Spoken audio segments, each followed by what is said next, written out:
Hello, everyone. So today we are having an enormously interesting interview with one of the best experts in inclusive education, problems of equity in schools, and also a great English teacher, Sergii Sydoriv.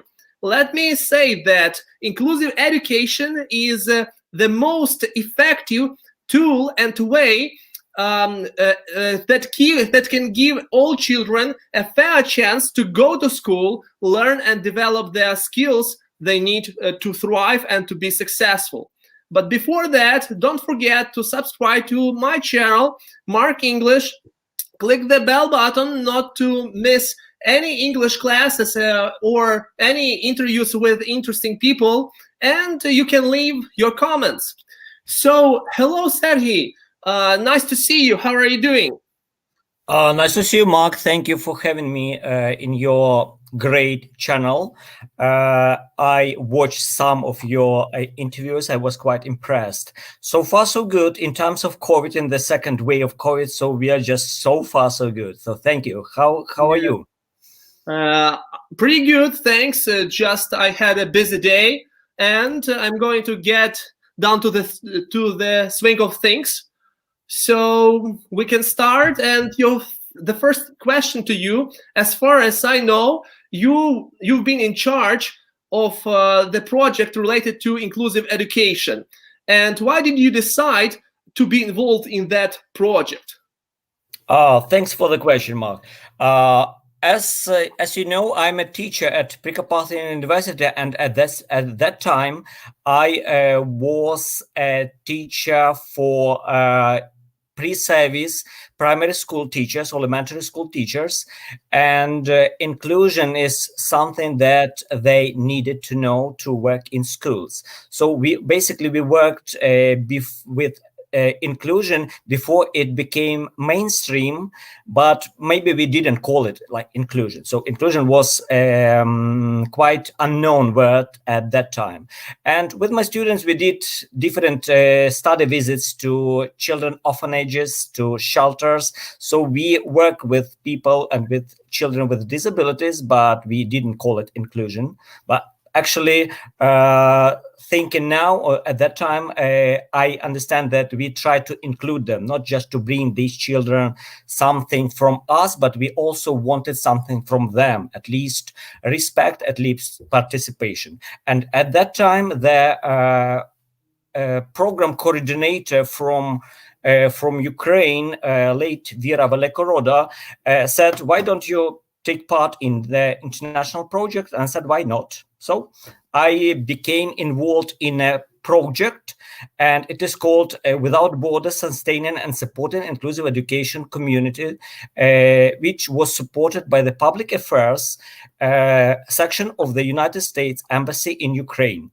And the project was implemented by members of Ukraine-US Exchange Alumni Small Grants Program, Inclusion Without Borders Community, Global Resource Center on Inclusive Education of Institute on Community Integration, University of Minnesota. Wow, such a difficult, complicated name. It's kind of a rap. I just try to read a rap. And Vera just asked you, but I think that at that time you were already inspired by that experience you had in your university, correct? Of course. My students and future teachers, school teachers, they are great motivators. So they kept me busy and inspired. Well, cool. And tell me, please, what is inclusive education in a narrow sense? And maybe you can tell us about inclusive education in a broader meaning.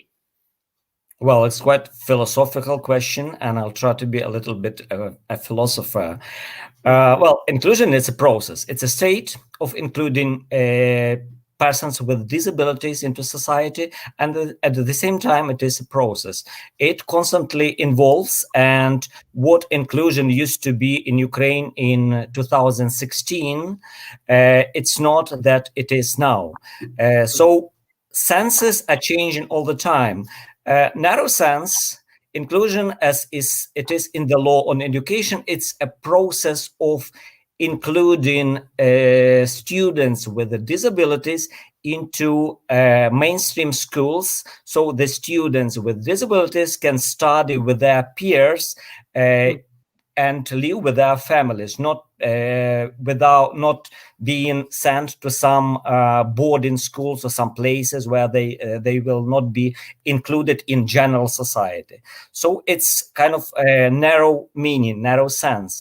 Broader sense is what I think now, that inclusion is evolving, and we can speak about teaching to diversity. So not just include students with disabilities into education, but consider every person with disabilities, without disabilities, a unique person, and every person demands some special attention, special support, and special attitude. So for me, it's a kind of broader sense. Wow. Okay. Okay. So it can include everything, all children, maybe like in this sense, in a broader meaning. Okay. So, do you think all children in the world have access to good education? And What is good education? and We have a lot of international legal documents, legislative documents, international and national. For example, the Universal Declaration of Human Rights, the Convention on the Rights of the Child, the Convention on the Rights of Persons with Disabilities, and education is there one of the basic human rights. So everybody is entitled to quality education, of course, but every country, every historical period, place has some specifics. So I can't say that everyone in the world has an access to quality education, but quality education in Ukraine means something different than the quality education in the United States, for example. But at the same time, we in our countries, in our places, should try and do our best to provide this quality education for everyone. This is irrespective of disabilities, of the race, of gender, of religious views. So it's inclusion in even more broader sense for me. Yeah, but on the one hand, we have all access to the internet, yes, and on the internet you can find whatever you want. But on the other hand, I had an interview with Inna Daniluk, and she said she is the principal, the college principal, and she said that some students have some excuses because they live in the villages and they don't have access even to the internet. Maybe it's just excuses, or they don't have access to the internet, to Wi-Fi, whatever. Really, in fact, indeed. So, well, I live in Ivano-Frankivsk with good internet, but I can say that from time to time we are just sometimes we sit without light, without electricity. So I am sure that problems with electricity, with Wi-Fi, with good internet connection is in everywhere, even in the United States, which is the motherland of Saint Internet. At the same time, education is not just technical means. It's not like resources. In order to study, every person needs to have the reason to study, needs to have the feeling of being in a community. You study in order to help your community members. You study to compete with your fellow community members to make the community better. So the sense of community in this online studying is absent sometimes, and students maybe just feel find excuses to be with their mates, with their friends in real life, somewhere in a cafe, in their villages or something, then to watch in the screen and say hello, hello, hello. Oh, it's better internet connection, something like that. I see. Really funny. Yes, you are right that even in the United States, I heard that especially in New York, they have a really bad internet connection, and I was just surprised how come. Yeah. So the second question to you: do you cheer for equality in schools or equity in schools, and which option is better? Today is quite a philosophical evening. Thanks for such challenging question. Well, everybody, I would say everybody is equal, but there are no two same people. So it's connected with equality and equity. Equality has to do something with giving everyone the same amount of resources, and at the same time, equity involves distributing these resources according to the needs of people. If we speak about persons with disabilities, there are different types of disabilities, and some of them are visual, kind of physical disabilities. Some of them are not noticeable. And in class, for example, a person who has a low vision, he or she needs to be placed in a desk close to the board, to teacher, to be distributed with materials with bigger print, something like that. So to need some special resources. Whereas a person on a wheelchair, he or she may need wider doorways, equipped bathrooms, but it doesn't matter for him or her where he or she sits in a class. So it's like equity is, it's equality. It's the best example or the next top step of equality, I don't know whether you just look through this aspect, but I completed my TESOL certificate, and we studied that students are divided into 3 or even 4 categories. They are visuals, they are authentic, and they can be kinesthetic or tactile. Yeah. But then I read that it's all not true.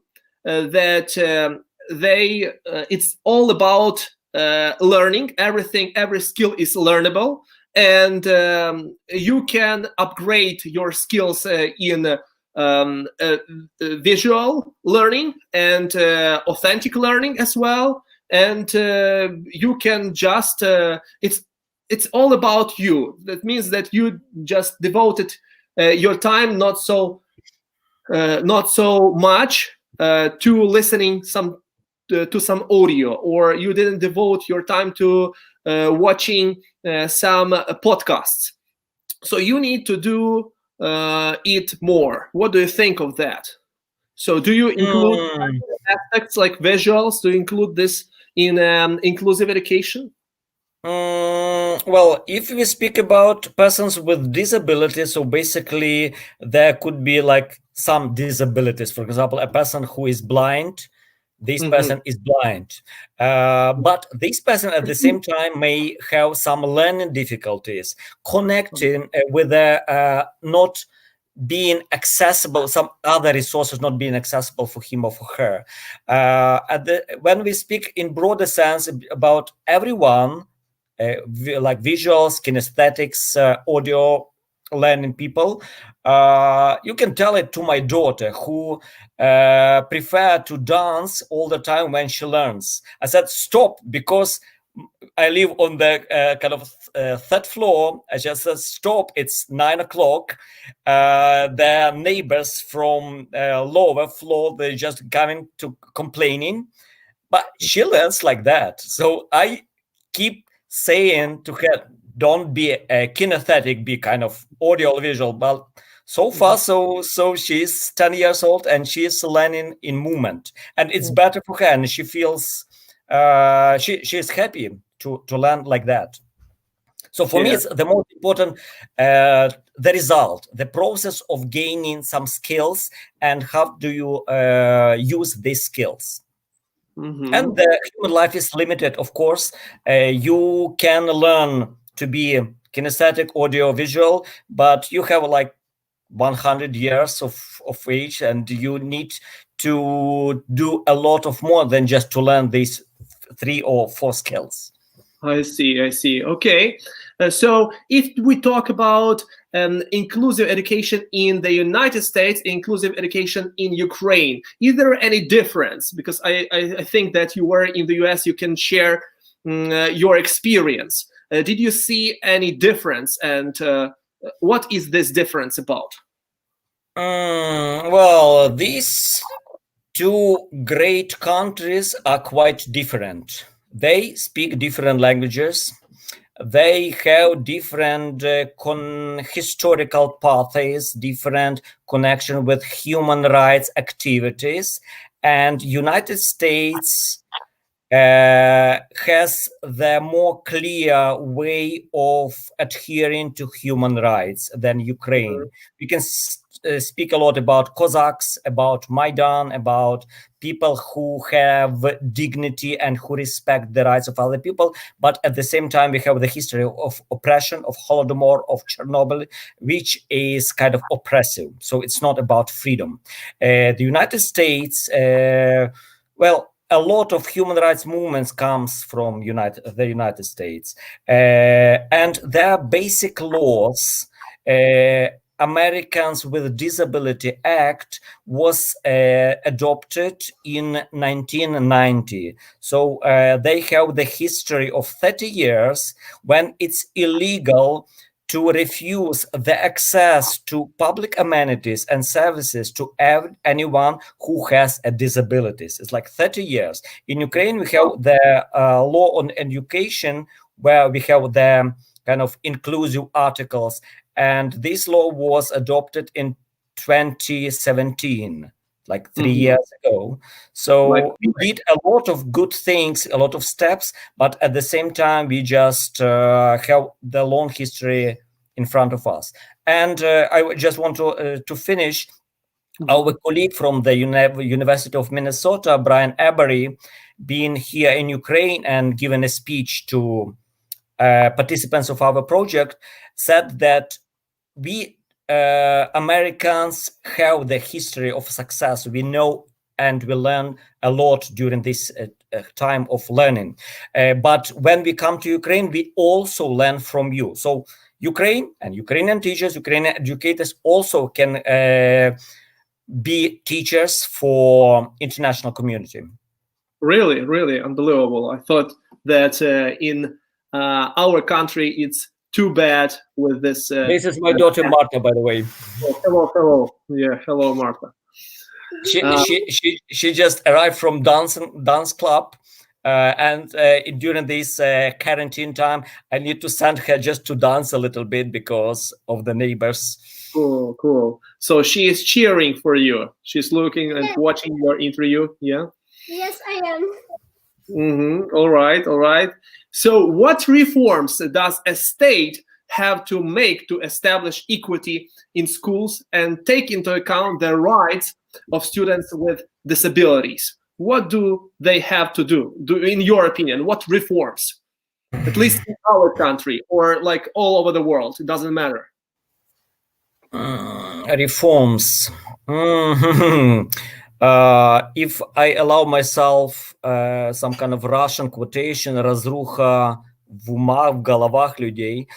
So you can have perfect laws. You can have perfect written packs of documents. You can have books. And everything is well defined there, and everything is beautiful there. But at the same time, I think the most important thing is just that in Ukraine, basically the law is something that we try to avoid to obtain, to follow. But with modern technologies now, we are just we are getting more and more globalized. Maybe we should even talk about in the frame of something online, yes, of online education, correct? Well, yes. Well, it's a complex problem. I try to think what reforms the state should should do or should implement. Maybe Everybody, actually, elected- we have a beautiful president now in Ukraine, and he said everybody is a president, everybody is a state, everybody is a government. So, well, as a president, I don't know. We have beautiful laws, but at the same time, not everybody feels kind of a president who is worthy enough to implement these laws. Mhm. Okay. So, let's talk about some problems. So, what problems do students face in schools? And do you have any interesting statistics, maybe? And what do you think? What are the main problem that students have in schools? Is this concerned like people with disabilities in general? I just want to clarify. In general, and let's talk about something specific, maybe with the students with disabilities. Well, our school now is different from the school which it used to be like 10 years ago or 30 years ago when I was a school student. So I remember these times kind of as very oppressive times. Now schools are open. The teachers are ready to changes, but sometimes these changes are not supported by some kind of financial infrastructural changes as well. So it's kind of complex problem. My daughter is in the 5th grade, and not much problem. Well, I can't say she experienced some big problems in school. No bullying. No, there is everybody is equipped with textbooks.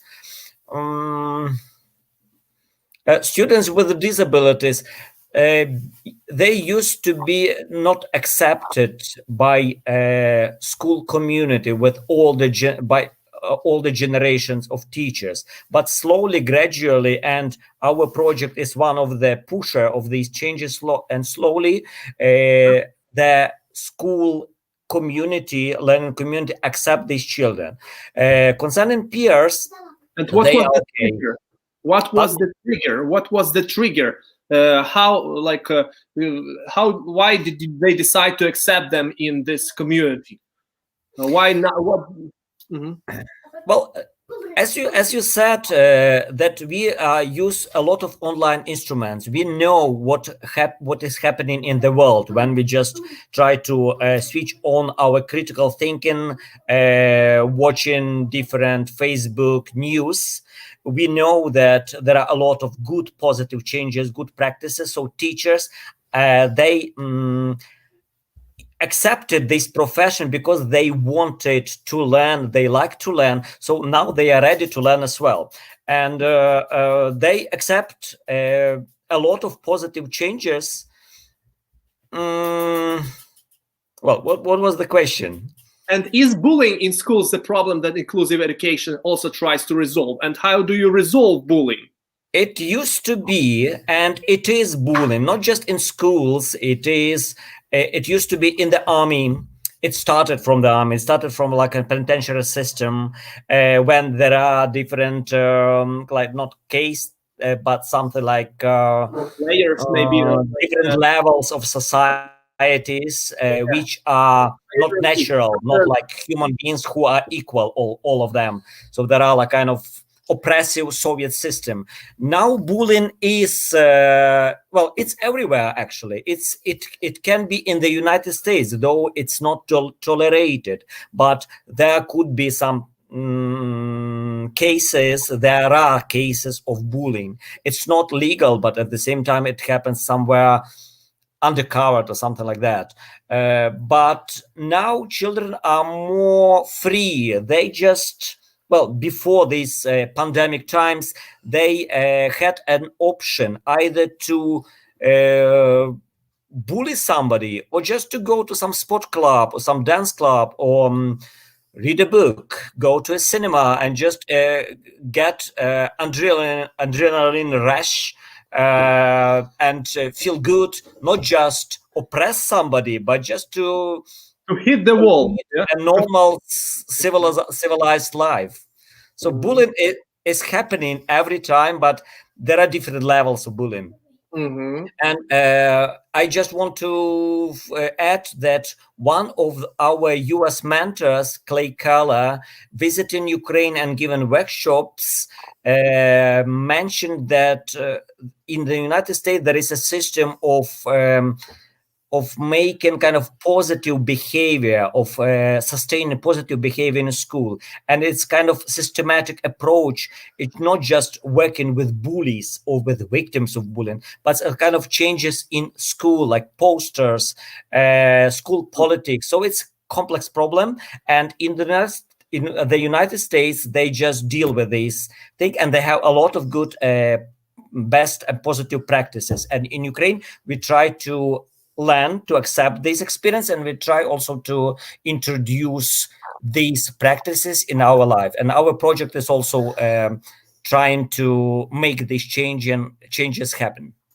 As far as I know, in Sweden, they set some fees for the parents, for those children who behave like bullies in schools. Do you think that it's a good approach to set some fees? Everything which brings results, which is resultful, should have the right for existence.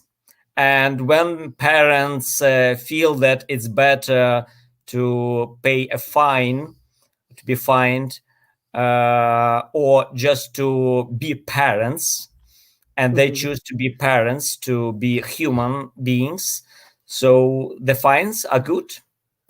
Just I hope they just don't use corporal punishment or something for bullying.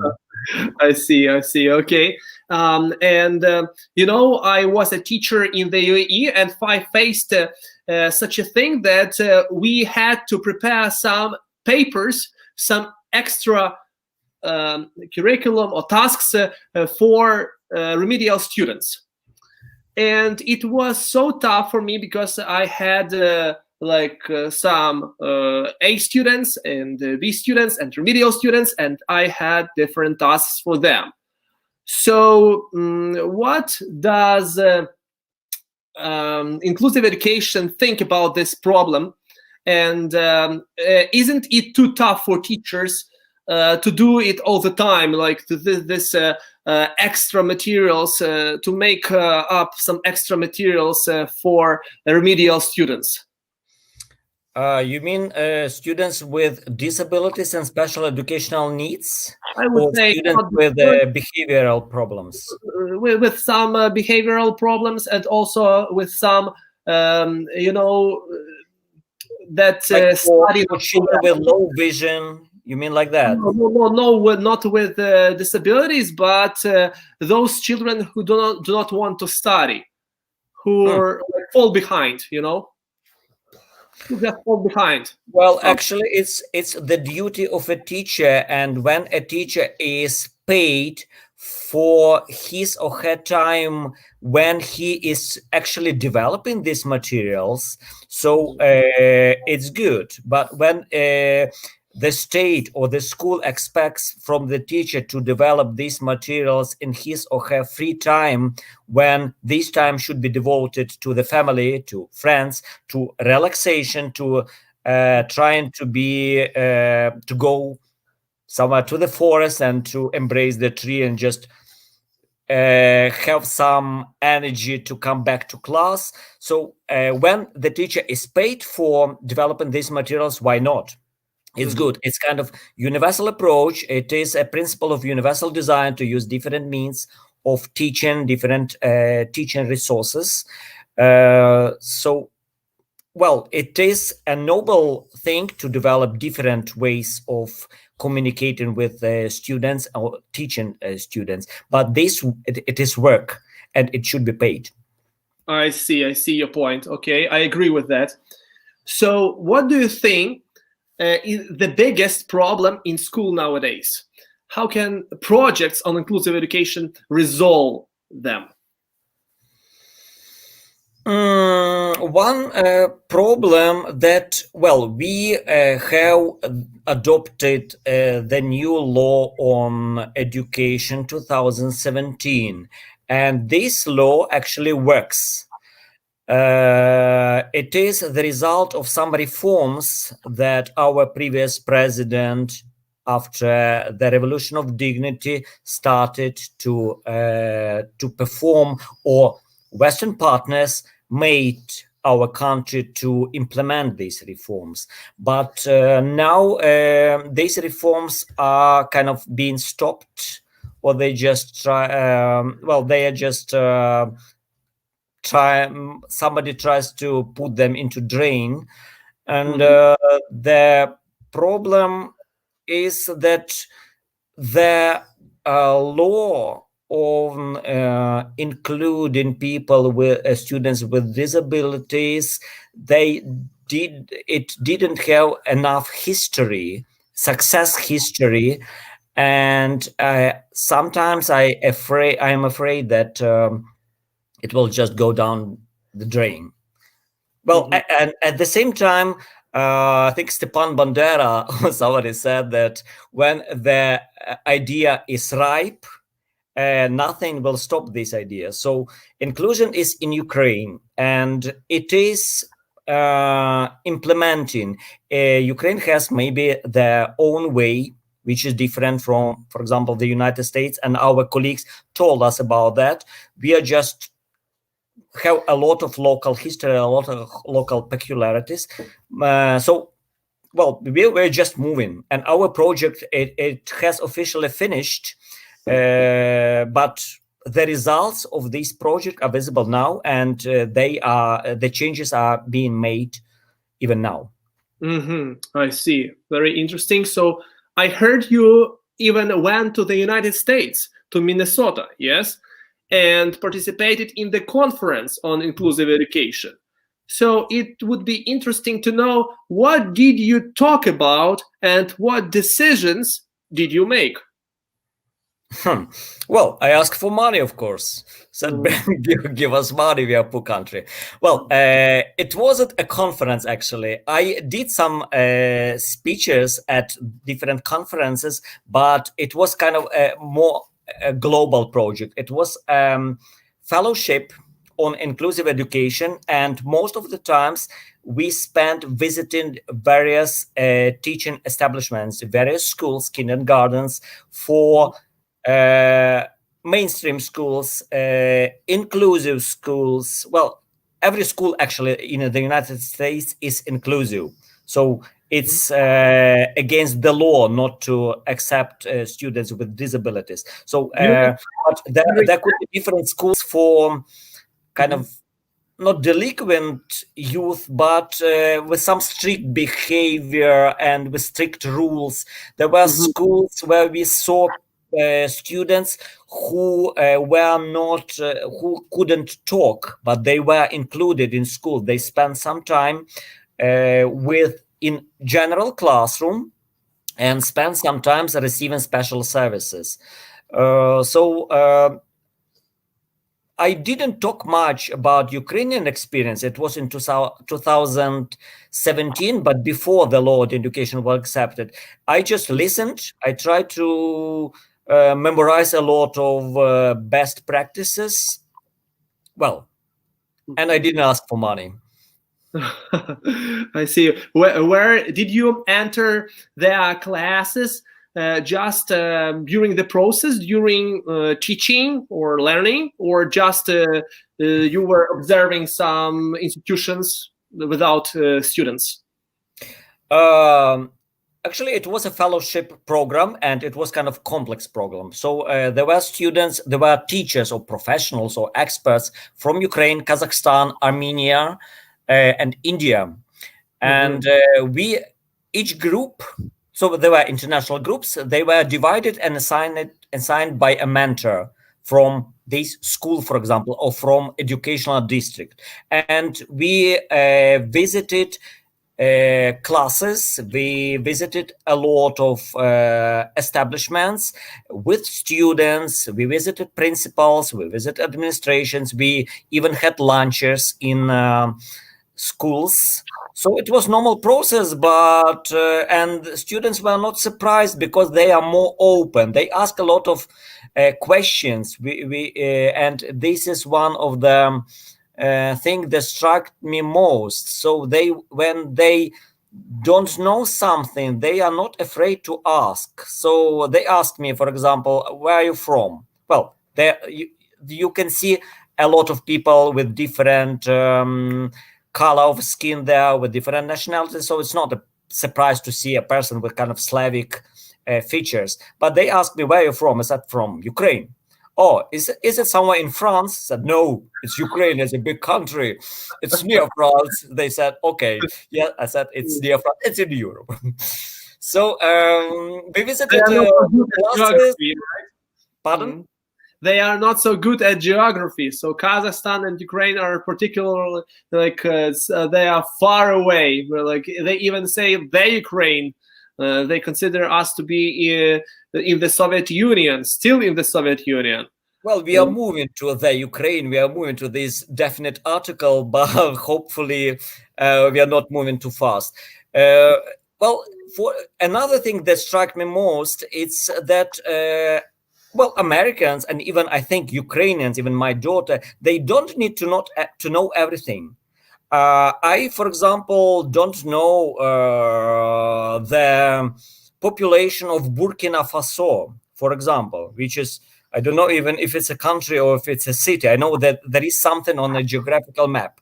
So the same as with the Americans, they can travel to France with their parents. They could travel to some Italy, to some Venice. So they asked what they actually experienced. So that's why maybe my accent was kind of European, and they visited only France and they visited only Italian. So they said, okay, Ukraine is somewhere in France. So you don't need to know everything. You just need to have skills to get information when it's needed. Yeah, sure. So I heard that our ex-president Poroshenko's wife is in charge of some projects on inclusive education in Ukraine. And I want to ask you, did you or do you collaborate somehow on these projects? Personally, no. I know about good work of our former First Lady, and she actually did a lot of good things. And this law on education is a result of her connection with Western partners. So we didn't need to invent our own path, which is sometimes like multi-vector path and which is kind of leads to nowhere. So she was kind of a patron or a god angel of changes in inclusive education in Ukraine, and she has resources from her husband, some official, not official things, but my colleagues from the project, and we have quite a lot of members of the project. They participated in different programs, and actually this circle of inclusive education community is not very broad. So when you are kind of active, when you feel strongly about human rights, you of course feel strongly about inclusive education. So it's everything interconnected, and many of our colleagues, many of our partners, project partners, they collaborated with the former First Lady. Cool. I didn't know that she did so much for the development of this inclusive education, and you just your words are just like proof. Well, as I said, I'm not an expert. Maybe I'm just don't believe everything that you can listen. Definitely, because we didn't have that even term. I haven't heard it, and I haven't heard it before. Maybe before 2017. Yeah, at that time it became mainstream, and she is kind of the author of curriculum on inclusive education. It was published in 2019, I think, or 18, or maybe 17. But in our project, I want to show you a book. In 2020, we did another curriculum on inclusive education. It's quite a big book. And there are a lot of teaching materials and some kind of structure have to teach inclusive education for in-service and pre-service teachers who will be teachers in schools, kindergarten, and universities have to organize this inclusive learning environment. So the Marina Poroshenko did her job like in recent years, and our curriculum was after that. So inclusive, as I said, it's a process. It's not like that in 1990 we accepted the law and nothing has changed since then. It started. The changes have already started. What's your prediction for the development of inclusive education, and how would the modern school look like in the future? Inclusive education. Well, I think it's gradually we will think of not just of people with disabilities and without disabilities. Inclusion is kind of connected with human rights, and every person is unique. Every person, we can see a lot of underprivileged stratus of population, not just people with disabilities. So my ideal school is a place, it could be an online or offline place, a kind of environment when everybody is equal, everybody receives the necessary amount of support which he or she needs. Everybody is respected, not just a student, not a parent, but a teacher, of course, the principal, of course. And in Ukraine, it's now a state when teachers are not very respected by Yajamach or something like parents. So it's a place where it is comfortable to study, comfortable to be, comfortable to develop, not just to learn some material and show your learning and get like Zeno or something like that. It's a place for development. So this future school will be utilize more online teaching, and there will be a kind of interactive online teaching, not just Zoom or Meet or kind of Skype, but there could be other instruments where you can maybe not just watch and hear, but maybe also touch, smell. Well, I'm not talking about chipization or chipization, something like that, but we need to be included, not like with our eyes, with our ears, but we need to be members of society. So schools should be kind of models of society in general sense, where everybody is respected. So let's sum up that you believe in online education and you don't believe that we'll come back to the previous process of online, like a teacher and students in class, in real class, not just telecommuting, not just to learning remotely. But do you believe that we'll come back to this previous, let's say, Stone Age?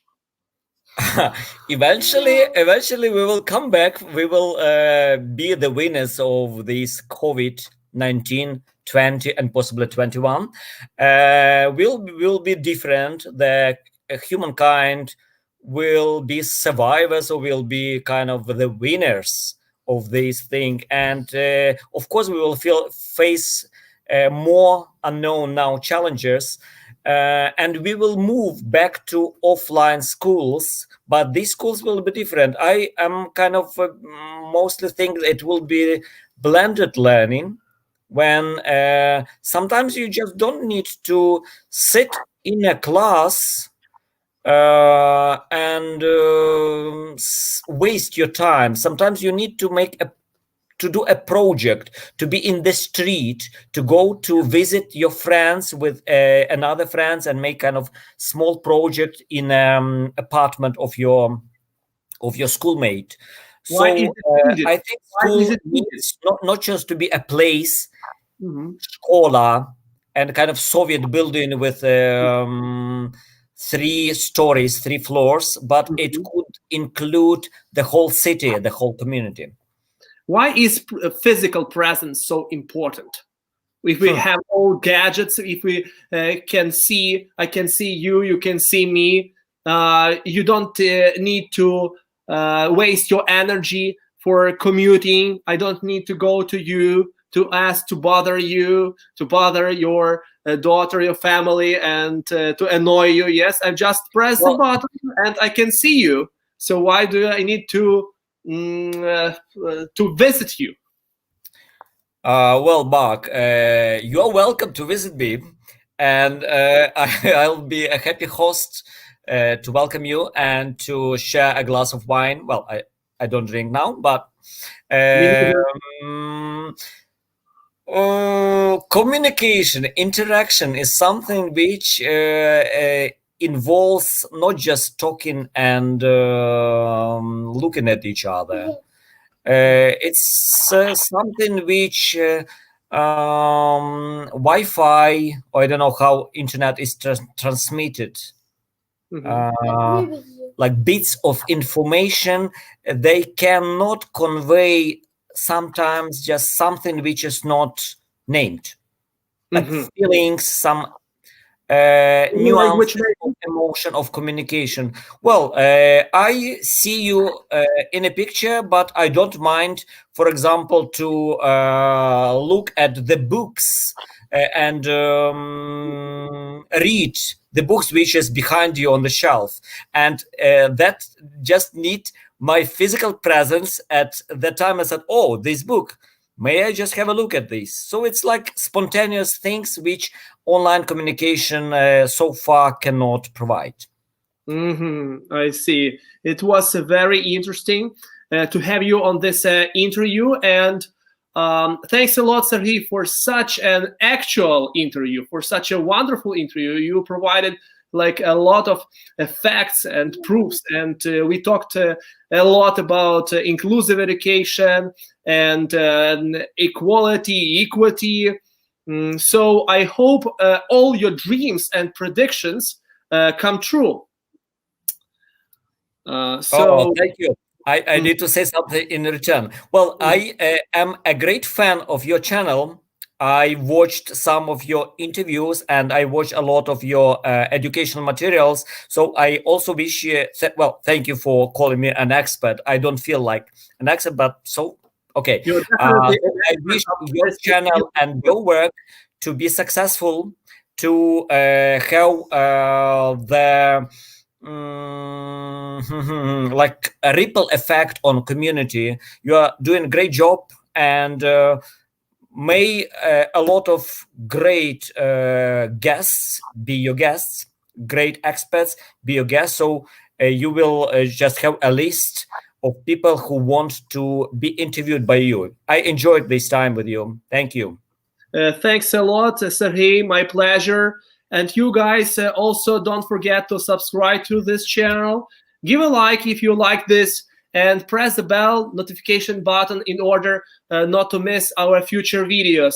And also leave a comment below what you think about this inclusive education and equity in schools in general. So take care and bye-bye. Goodbye. Goodbye. Marta says